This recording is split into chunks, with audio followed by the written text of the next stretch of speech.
Задоволна сум со оглед на тоа дека воопшто почна со толку каснење и одложување и беше онака како што очекував во суштина. Очекувавте признание на вино уште на првото рочиште?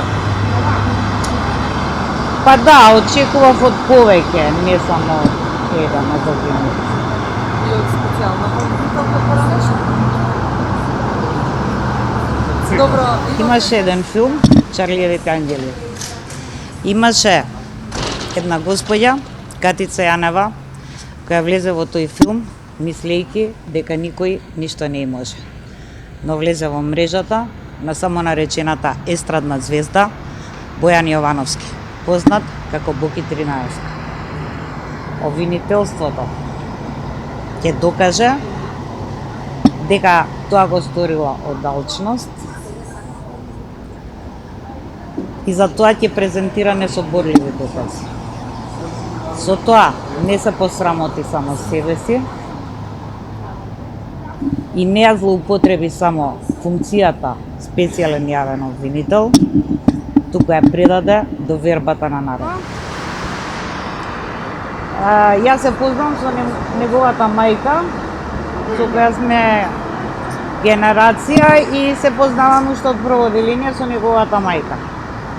Јас лично Боки го запознав кога првпат отидов да гостувам на таа телевизија, а во ресторан сум била со него само кога беше прославата на еден ТВ.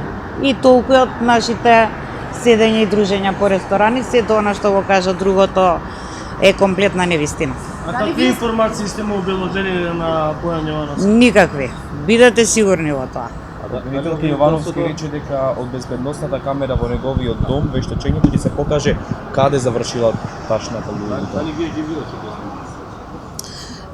Не сум ги видела, сега не можам точно во моментот да се сетам дали е завршено тоа вештачење или пак го нема тој период. Само стварно сега не можам точно да се сетам. Видете, и тоа и за обвинителството ќе беше добро. И ќе биде добро. Доколку се утврди каде завршила. Зошто мораше во вашиот доведен говор да употребите фразата така наречен естраден уметник? Нели е обвинет како и сите други? Па добро, он себе си се рачунаше за естрадна звезда.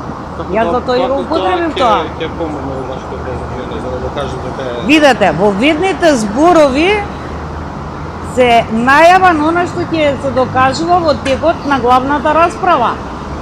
Чи доказите кои ќе ги презентира обвинителството, ќе го докажат тврдењето дека ги сторил кривичните дела кои му се ставаат на товар. А воведните зборови се само најава на тоа што ќе се случува. Мислам дека Катица Јанева моментално не е во ситуација на некого да порачува дали се плаши или не. Дали треба да се плаши или не. Кога направивте аналогија со Чарлиевите ангели. Да ме прашам дали сте го гледале филмот и дали знаете дека Чарлиевите ангели секогаш на крајот излегуваат херои. Дали испадне така и со? Вака, јас направив аналогија со тој филм. Да, секако дека сум го гледала, но не сум ја гледала македонската верзија од документарецот што тие си ја снимија за себе. И затоа почнав со Чарлиевите ангели мислејќи на документарецот.